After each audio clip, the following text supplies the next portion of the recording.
Hey, thanks for watching our video. And are you a subscriber? Subscribe to our YouTube channel and don't forget to smash that like button. Thanks.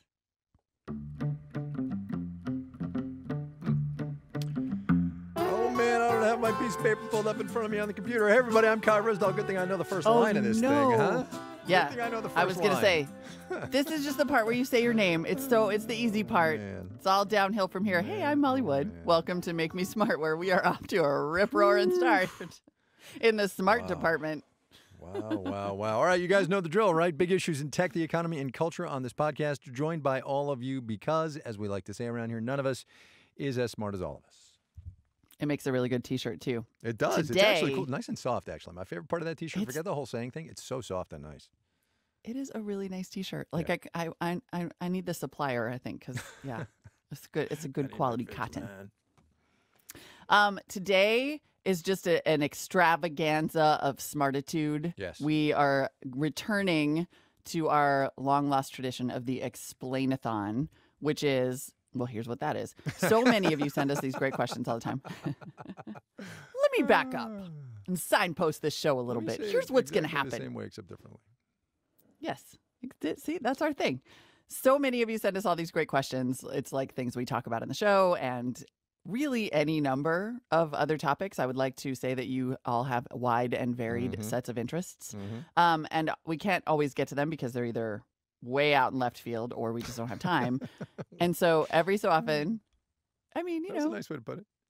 Wide and varied interests. Every so often we just try to answer as many questions as we can in one awesome lightning round episode. Which is today. So we got some voice memos that we're going to play. We've also got some folks on the phone, so you can ask your questions live. If that's you, you know who you are. If not, maybe next time. And then, believe it or not, there are times when Molly and I don't know what we're talking about. And when that happens, you're going to hear this. That is, well, it used to be called Pass to Tony, who was our digital producer. Tony is still our digital producer, but we might just pass to the whole digital squad now since we have one here at Marketplace. And we will get an answer to your question, and we'll put it up later this week at makemesmart.org. We've leveled up to squad. I know, right? Squad. I wonder if they know that they're called that. And then just a little note that if you would like to see our utterly stumped faces in the Explainathon, we have been, for those of you who don't know, posting our Make Me Smart episodes on YouTube. So if you want to get a peek into the studio, see what my basement looks like. I should move this What are we, camera Marketplace around, APM Ben on would just YouTube? Flip. Yes, Marketplace APM on Don't do YouTube. that. I was going to grab this very nice Canon EOS C and move it around, but Ben, No, our video guy, no would touchy the he would Canon. not be happy. Not be No. happy. So I won't do All right, that. let's get to the questions. But that would make a good throat video. clearing right there. It really would. Annika Deschmain from Germany is a biomedical engineer working in clinical research, so already way smarter than us. Her field of work, obviously, has a lot of regulation around privacy and personal information, and so she left us this question in a voice memo. So I was wondering, what would it take for our personal information collected through smartphones, websites, and apps, which maybe isn't health-related, but is still information that can be traced back to us individually? What would it take for that information to be protected or regulated to a similar extent as required by HIPAA, for example? Sorry. Will. Yeah, I was just going to say, the Congress of the United States discovering its spine. That's where it is. Interest. Yeah. Yeah. I mean, that would completely upend the advertising landscape that we have today. So it is certainly possible to do that in some way, to say that all personal data must be treated with the same sensitivity as medical records. It's not entirely practical. Like, in some ways, it's not necessary. And I know I'm shocked to hear myself saying this too, but in some ways, it's not necessary to, regulate, to treat all the information that we put out into the world as that sensitive. But it also would mean inventing an entirely new economic underpinning for the web as we know it today, and I'm not sure that will is there. I have two co-host follow-ups, if I may. May I?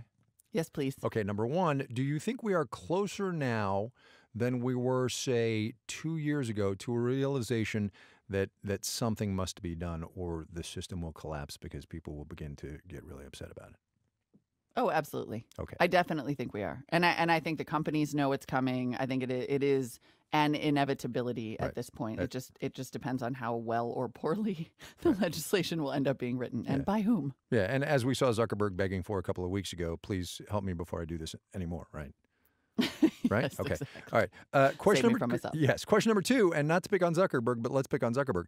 If Mark Zuckerberg is smart enough as a 20-year-old to invent this thing that becomes Facebook, is he, and by extension everybody else out there in the new digital economy, are they not all smart enough to figure out a new economic model that will protect privacy and satisfy people, and also let them have what they want online, and let companies make a decent profit? I mean, groupthink is a powerful thing, I will say, and so it's hard to break out in terms of imagination and come up with a different model. And I think that, I did a panel recently where I learned some things. I got smarter, and one of the things that we talked about was, I know, branding, it happened. Baby. Branding. Boom. Hashtag that. Dude, hashtag I got smarter is actually really, I'm totally going to start using that. Okay, I'm on target. But one of the things that we talked about was the broad implication, because the easy answer to this is we should just pay. We, the consumer, should just subscribe to Facebook. We should pay for Google. We should do this or that. But that would profoundly increase information inequity in this and many other countries. Like if you, we're already getting to the point where really legitimate news sources are going behind a paywall. Yeah. And free news sources are being flooded with lies, propaganda, and misinformation. And we are rapidly moving toward a point where, like, high-quality information is reserved for the rich.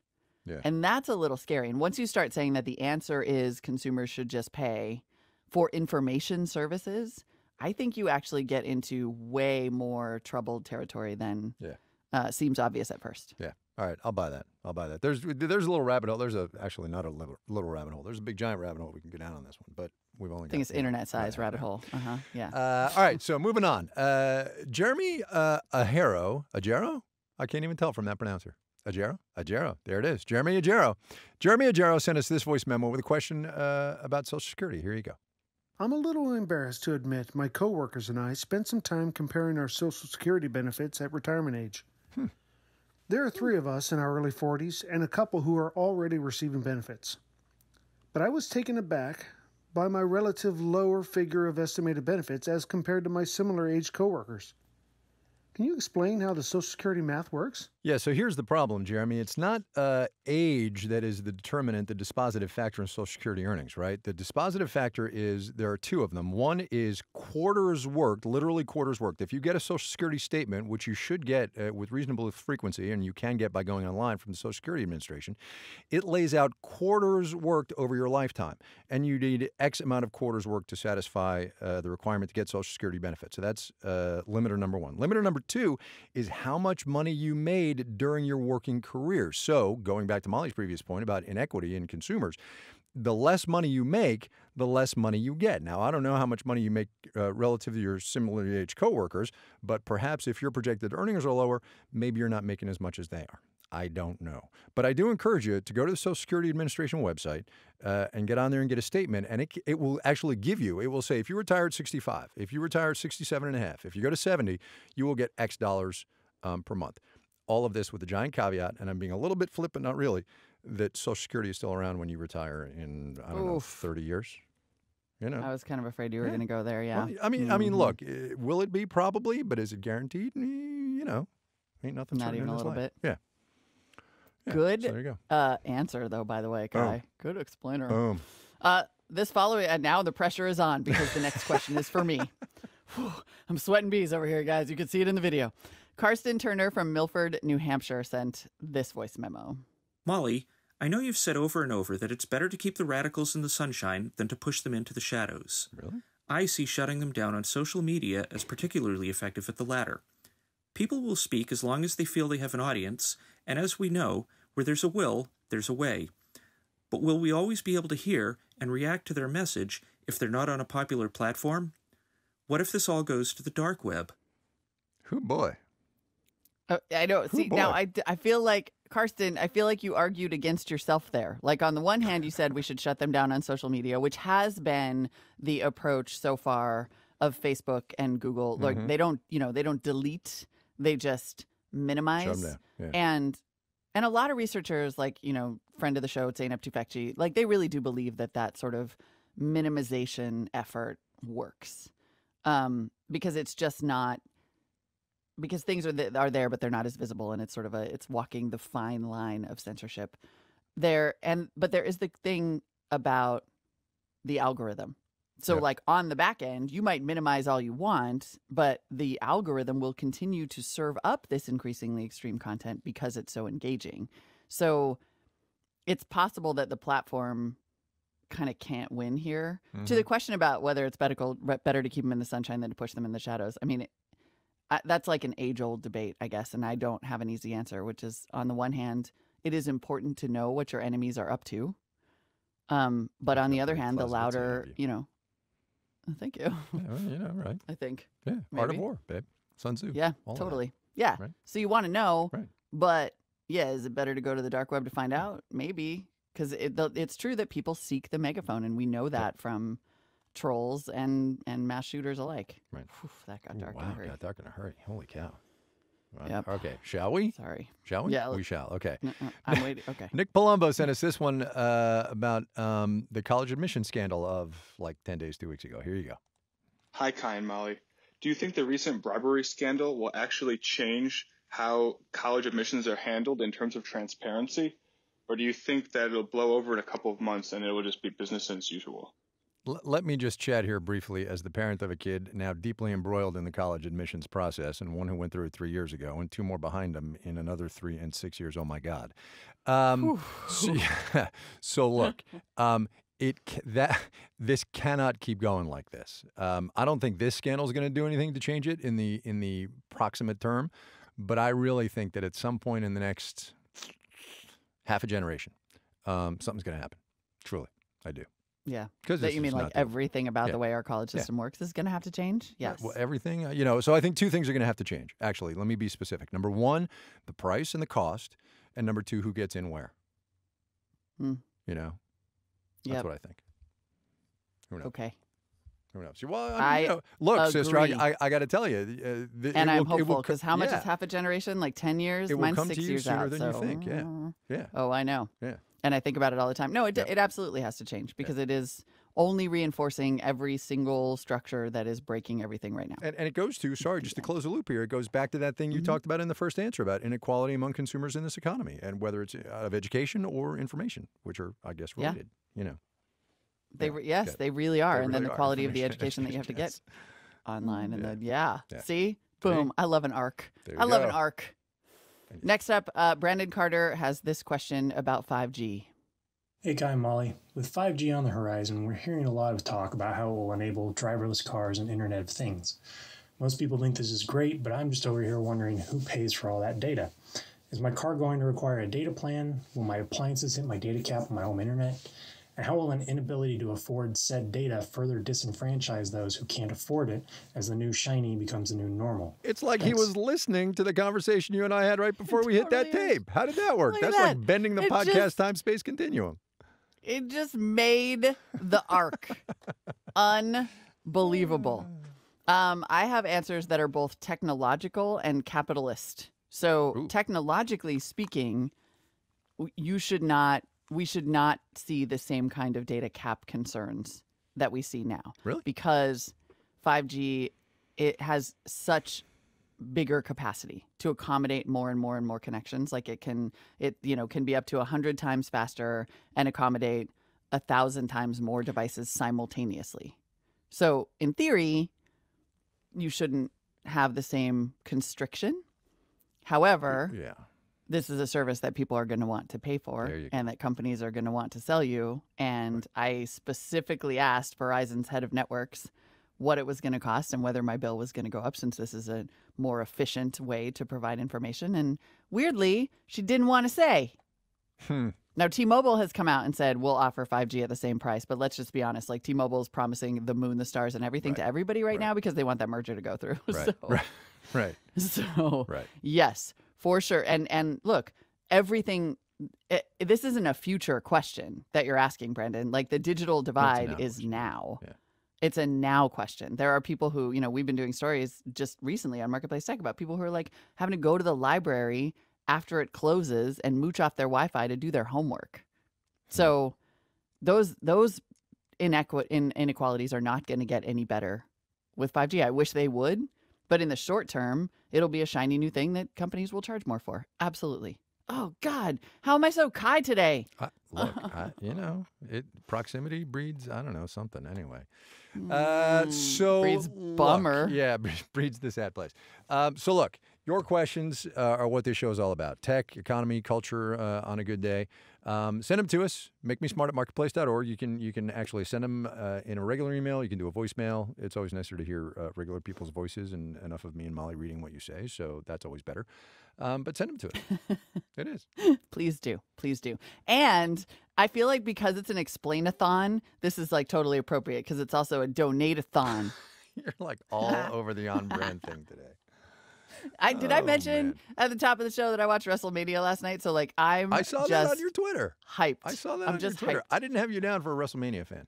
I don't know why I didn't actually. Now that I think about it, I know as those words come out of my mouth, I'm like, God, really? Do you know this woman at all? Take one step back and be like, yeah, no, you definitely did get stuffed cheese crust Little Caesars and watch WrestleMania last night. That happened. Wow. Anyway, Marketplace, and don't at me about the John Oliver show on how evil wrestling is because I saw it and I know, and it is evil and I feel morally compromised. The end. Please donate to keep Make Me Smart going. Marketplace.org/donate. Yeah. Because look. Because we got special stuff we do have for you right now. Stuff. Do you have one up there? Because I'm going to hold mine up to the camera. Do you have one up there? Hold it up to the camera. I didn't get one. I got a picture in the email. So we got two things. One is we got a notebook. Ben, I'm just going to hope you can do this, right? We'll put it next to my face so that it's actually framed somehow. It's a notebook, Make Me Smart Blue, which I don't know how that got to be our color, but okay. And it's like a diary thing, which I always wanted to be the person who carried around one of these and wrote deep thoughts, but I never was and never will be. And now at the age of what? I have, I've acknowledged he writes deep thoughts in his iPad. I do, and then I tweet them out. And stickers, too. I should totally put one in here. Where should I put one? I should put one in here. No, that would cover something up. Anyway, so just vandalize the studio, I can't. Kai. Pablo will get mad at me. Anyway, stickers and a blue thing. It can be yours for just $60 or $5 a month. Here's the catch, though. The offer ends Wednesday, which is going to be the day after all y'all hear this, the 10th of whatever this month is, April. $60, $5 a month, stickers, and a blue notebook thing, which is kind of cool. You can get, to be clear, you can get the sticker with a donation in to give them away. Made in Italy? In any amount. Really? Look at that. Ben, can you focus on that? Made in Italy. Wow. I put my hand up next to my face in case he wants to green screen in. That's right. There's not a green screen back there, so I don't know what I think is going to happen here. You can get the sticker, by the way, with the donation in any amount, and I think you should because stickers are cool. Stickers are cool. Yeah. Again, that URL is marketplace.org/donate. Okay. We're going to take a break. All right. And then we have more of your questions. Okay. We're back? No, now we're back. We're only back when the music ends. Hang on. There you go. Now we're back. Now we're back. Good job. Good job, Kai. To like bogart my we're back thing. Come on, man. I did. I was asking. I got all confused. Oh, my goodness. I'm a hot mess. All right. Now we are back. Explainathon part 2. Live callers with more questions for us. First listener on the line, Melissa Korch. Hey, Melissa. How are you? I'm good. Thanks for having me. You bet. It's really good to have you on.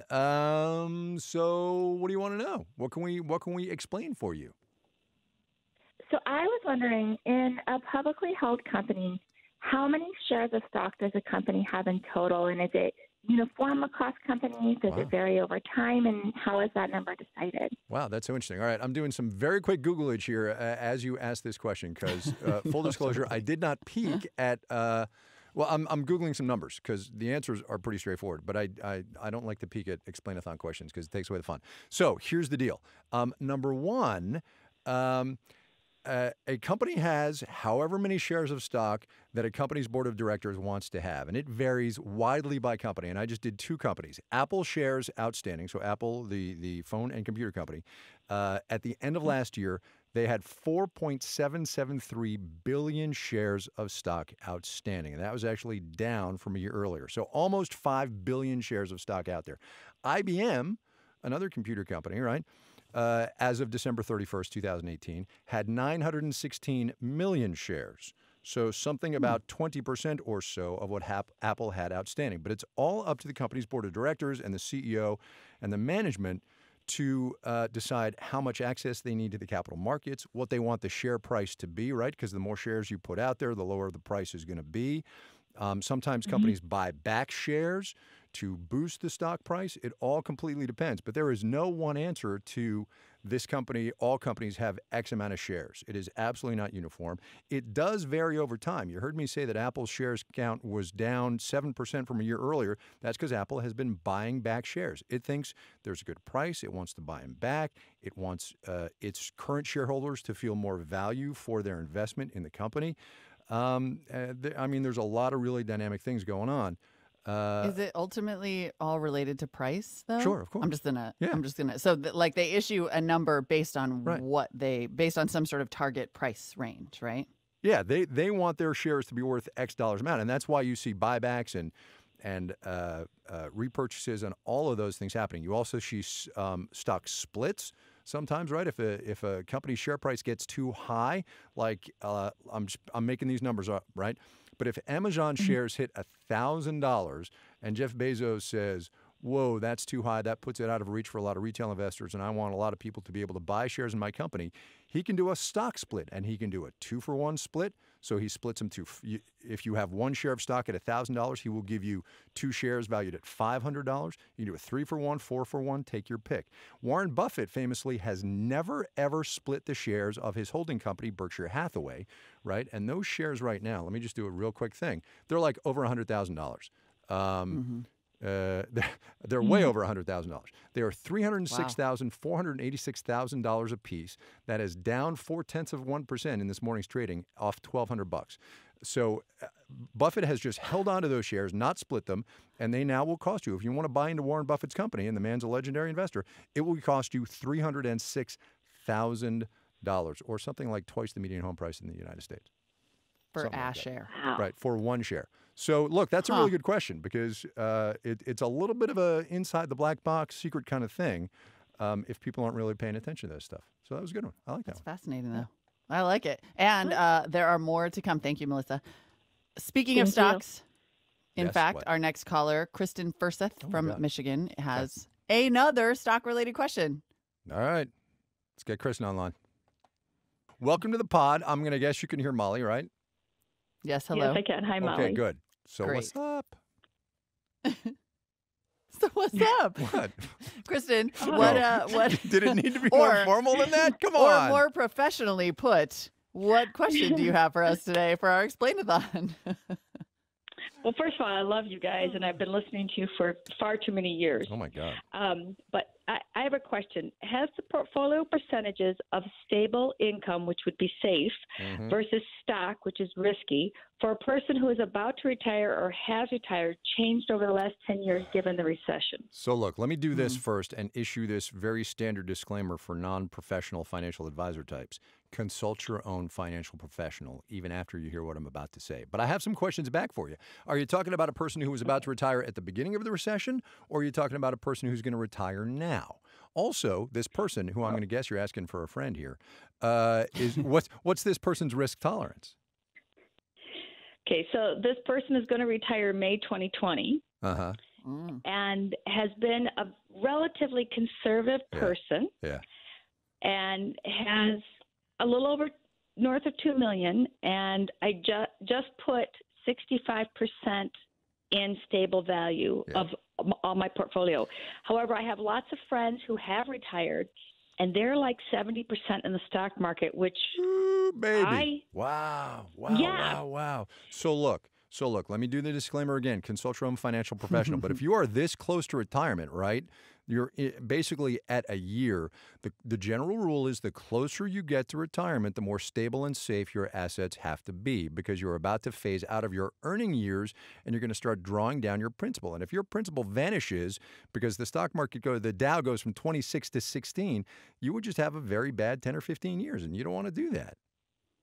It's like tapering for a marathon. 10 or 15 years of your life. It is tapering for a marathon. That's exactly right. Mm-hmm. That's exactly right. Because look, I mean, I don't know how old you are, but if you're retiring, I'm going to throw a number out there and say you're 65. Your friend. Your friend. No, I'm way under 65, actually. Oh, well, good for you. But look, I'm 57. Okay, well, amen, sister. Way under 65. Look, you're going to be around for another 30 years, right? And your money and your assets have to last. And I think people who've already retired, who are 70% in stocks, and again, consult your own financial professional, there's some risk there, and that's not a conservative portfolio. Right. So what do you think percentage would be a good idea, like maybe 20% in stocks and maybe blue chip stocks? I will not give you any financial advice here. Call exactly. somebody. Nope. We're not going to do that. But call okay. three different people, triangulate your responses. And make sure you don't get somebody who gives you, a percentage-based thing, because then they'll just make you make trades and they'll get money off of that. Right. Get some straight up fee for service. Right. No, but that's what I've learned. And I actually have a good education, and that's what we learned when we were in school. It should be 20 to 30% in stocks and should all be blue chip or now index stocks, but no more if you're about to retire or retired. And I'm just shocked at people that are, 60, 70% in the stock market, but they seem very good with it. It's a risky place to be. Yeah, but look, okay, great. Thank you. That makes me feel better. Enjoy your looming retirement. Have a good time. Yes. Thank you so much. All right, congratulations. I'm going to be doing things I love. There you go. Perfect. Take it easy. Yeah. Thanks Thank for you calling. so much. See ya. Bye-bye. How about that? A little financial advice. Not really. I know, totally. Guys like, whoa. Yeah. And this is the part where I should Don't say, worry. by the way, and I'm pretty sure I've said this before on this podcast, I have zero control over my money because I'm really not very good at it, and my wife handles all of our finances, and I'm glad for it. Honestly, truly. I mean, I got Joe. I already told you. Gotcha. That's right. Same deal. I did my taxes, by the way. I'm waiting on the call to tell me I owe the government $1 zillion. I owe the government $1 zillion. Oh, do you really? Let's just, as our follow-up. Yeah, and it's funny because we got some, just as a very quick digression, we got a couple of emails from people who were saying like, hey, I feel like you guys really walked on by the whole high earner blue state situation. Yeah. And the way that tax bill was sort of specifically designed as a dagger to the heart to certain people such as me. Me. Yep. I owe 3 times what I owed last year. Ooh. Last year I got money back. Wow. And now I owe all of that money and then double again. Wow. So it worked. The tax plan worked. Now I'm bumming because I'm going to get mine pretty soon. Yeah, it's going to suck. I'm sorry. Anyway. Okay, should we do our next call? Yes, we should. Last one? Last one. Last one. All right. Oh, yeah. Nice. Hey, Salim, it's Kai. How are Salim, you? it's Molly. How are you? I am great. I am good, thank you. We haven't figured out how not to both talk to you at the same time. We can do a lot of smart things on the radio, but that's not one of them. That's not one of them. There you go. Oh, that's awesome. I'm so excited to talk to you guys. Hear you guys on the show all the time. Well, that's great. Thanks so much for listening. That's awesome. Yes, thank you. All right, how can we make you smart today, Salim? Or what's up? Or what's up, as Kai likes to say. Yeah, companies are very complex entities today, and I wanted to know what are the 10 criteria we can use to qualify if a company is an American company. It is more than where the corporate headquarters is located. So, as an example, if you look at a car's window sticker, the Moroni sticker, the Camry, which is built in Kentucky, could be argued as more American than a Ford 150. The tech giants, I think when they were small, probably could have been considered as an American company, but today they run global operations and use tax strategies to store their international profits in non-American banks using the Dutch sandwich, with something you'd covered in a previous episode. So, So I've got 2 very quick answers to that, right? And it comes from, and I don't know if my iPhone actually has it on the back, but it might. Sorry, just taking off the cover now to check. Oh, it says, what does it say? Made in Cupertino. Designed by Apple in California, assembled in China. So look, a couple of things out of that. Number one is where is the company's market, right? And is it a truly global market? Is it a mostly American market? Take your pick. The other one, which goes to that thing on the back of the iPhone, is where does the innovation, the intellectual property, and the brain trust for that company come from? And I don't think you can argue that because Apple manufactures in China that it's not an American company, right? Cars are trickier, especially now in the days of USMCA and NAFTA and all of that jazz, since they're assembled from so many component parts. But, there are component parts from like South Korea in an iPhone. So, what are you supposed to do with that? I'm going to say something really nerdy here, which is that there's been this whole discussion of something called innovation economics and the idea that we should, in fact, reformulate the way that we calculate GDP to take into account, to put, sort of less pressure on. Because, yes, like my BMW was made in South Carolina. So, like, what does that mean for the company itself? But to look at an economy's production in terms of its innovation and maybe slightly less in terms of its actual physical production, because it is, in fact, starting to feel a little bit archaic to measure made in that way. Yeah, that's great. I love that. And your mention of BMW reminds me of this. I did a story out of Spartanburg, South Carolina about 2-3 years ago. We went down there. Spartanburg has the world's biggest, not just America's biggest, but the world's biggest BMW factory. They make all the X models there. And I sat down with a family, 2 generations of a family, both of which work in this BMW plant, which has revitalized Spartanburg and the surrounding area in the what's it called? The uplands of South Carolina. And I asked the patriarch, the dad, I said, so is BMW, are you making American cars or German cars? And he said, oh, we're an American company. We're making American cars. So, Fascinating. Yeah. So a convoluted answer, but possibly an idea for a future show. Yeah, no kidding. Yeah, I'd definitely love to see more on that show. I talked to Patagonia, and they had said that they couldn't make their jackets here in the United States because they didn't have the technology to make those technical jackets. And so I think it goes beyond the design, because they design those jackets here in the United States, but the actual manufacturing IP is they're using overseas manufacturing, not because of the cost structure only, but they said that they couldn't get all the other pieces to be done here. I love Patagonia, but I think that's baloney. Yeah, I'm just saying. That's probably baloney. Yeah. Yeah. So then the other complicating factor is what companies tell you versus what is. Yeah. Anyway, Salim, thanks so much. Really appreciate the call. It's good. It's a really good question. This whole idea of innovation economics is a good one. Thank you for your time. I like it. I will say that is like one of the awesome things about the Explainathon is it never doesn't lead to new episode ideas. Right.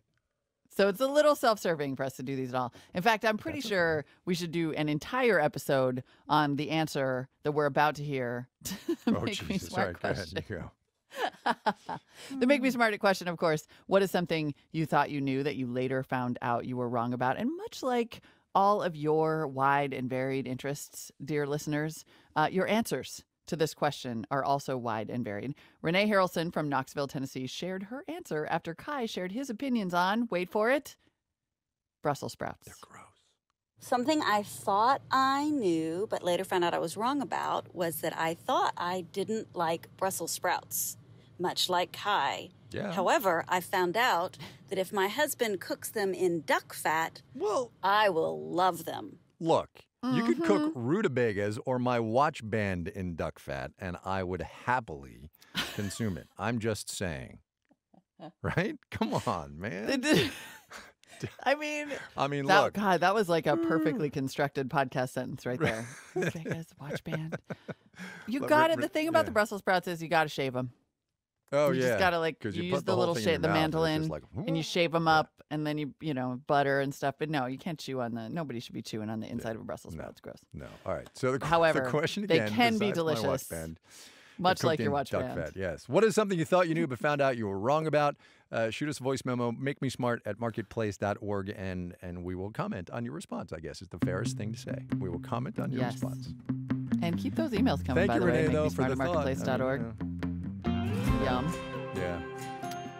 All right, what Make do we got? Me Smart is produced by Shara Morris. Our senior producer is Eve Tro. Tony Wagner is our digital producer who didn't get a single job today. I know. This week's program was, I Hope, engineered by Daniel Ramirez. Huh? Can you see him? I can't see. The camera's in my way. Oh, no. People.